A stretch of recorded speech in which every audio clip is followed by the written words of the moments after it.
Hi everyone, welcome back to the Puttering Penman. Today I'm going to review the Sailor 1911 Standard, specifically in the Kajero green color. I'm probably pronouncing that wrong. So the pen came in this box. This is a standard, white cardboard sleeve. Inside, they've got this box right here. It's not real leather; it's the fake leather. And then inside it's got like a nice satiny material. It's pretty nice. The pen came in here, of course, but I have the pen outside because I've inked it and used it before. Then it comes with a bunch of Sailor instructions. This is a little limited warranty for North America. Came with two cartridges, actually. There was a converter, which I've taken out. Nice packaging. They included a lot of nice stuff. I bought this pen specifically from Pen Boutique. It was an exclusive to Pen Boutique, and so they included this note. I think, everybody probably gets some sort of note like this with just whatever pen. One nice thing, though, that they did is they included a pen sleeve. I don't think Sailor included this. I think this is Pen Boutique who did it. It's actually a fairly decent pen sleeve. It will protect the pen. It's not very thick leather. It basically fits this pen perfectly. It's nice that they included that, to be honest. This is the pen. This is the Kajero green model. It's like a transparent or translucent green with gold trim. It's a cigar-shaped pen, torpedo-shaped. The clip is pretty stiff. It'll definitely hold. The design is nothing too unique here. And then cap band says Sailor Japan, founded 1911, and it's just there's no filling. It's just engraved in gold. And then, as you can see, the pen is screw cap in two rotations. You can unscrew the pen. This nib is good looking, I would say. It got some nice engraving on it. When you fill this pen with ink, the ink sort of pools inside those engravings, so it looks pretty cool, especially with the green ink matching the green of the pen. It's a nice design. It says 1911. This is the medium fine. The section is nice. It flares out a little bit at the end. I don't think it's too small. I think most people will be okay with it. If you have very large hands, it might be an issue. And then this is a cartridge converter pen. I like that they included a converter with gold trim to match the gold of the pen. The converter is actually pretty good on this one. It cleans out pretty easy. It sucks in ink, a good amount of ink on the first, compression or depression. And then, the pen converter does everything you need it to, and not much more.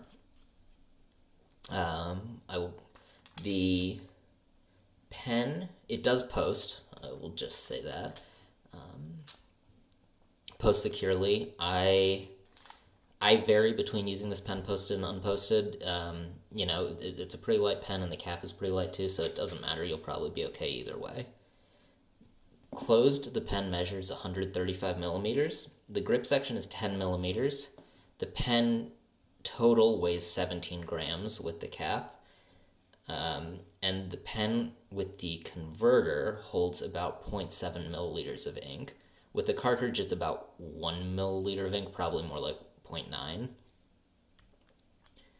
Let's do a couple size comparisons here. This is the standard size of Sailor's pen, so it is smaller.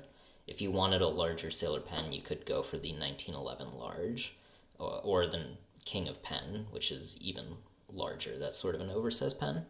You'll see the 1911 is smaller than a Metropolitan. It's also smaller than a Lamy Safari.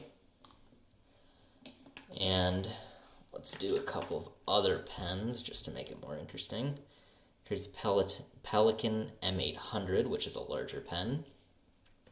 Here's a Pilot Custom 823, which is also a larger pen. You can see the 1911 is smaller than both.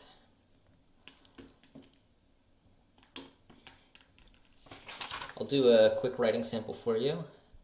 I have a tripod here between me and the page, so please excuse the a little bit messy handwriting.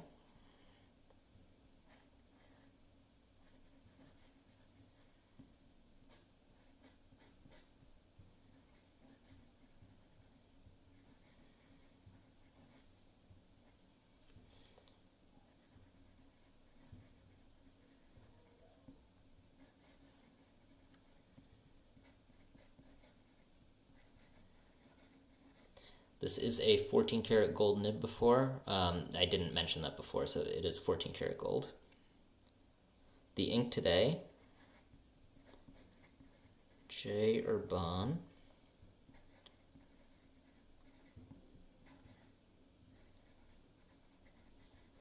Lire Sauvage, which I'm probably pronouncing that wrong, but it's a nice green ink that I've had for a while.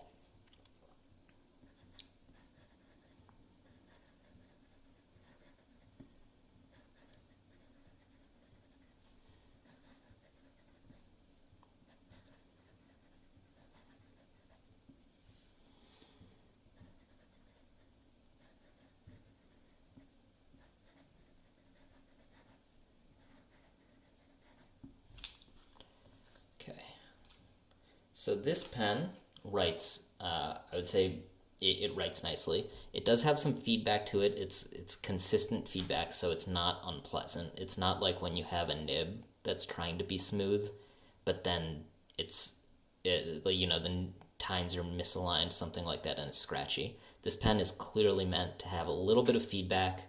I would call it pleasant feedback. It's sort of like writing with a pencil. It's overall very nice. You know exactly where the nib is on the page. I usually like very buttery smooth nibs, and I still do like that better than this feeling. But if I'm going to write with a pen that has feedback, this is exactly how I would want it to write. It's just very consistent. So this pen retailed for $220. I believe that's generally what most Sailor 1911 standard pens go for. I think that, you do get a 14 karat gold nib. I don't know if it's necessarily worth $220, considering you could get a Lamy 2000 for less, you could get a Pilot Custom 74 for less, you get a Pilot Vanishing Point for less. So unless you really like the design of the pen or you like the way Sailor nibs write, I'm not sure, $220 is worth the price.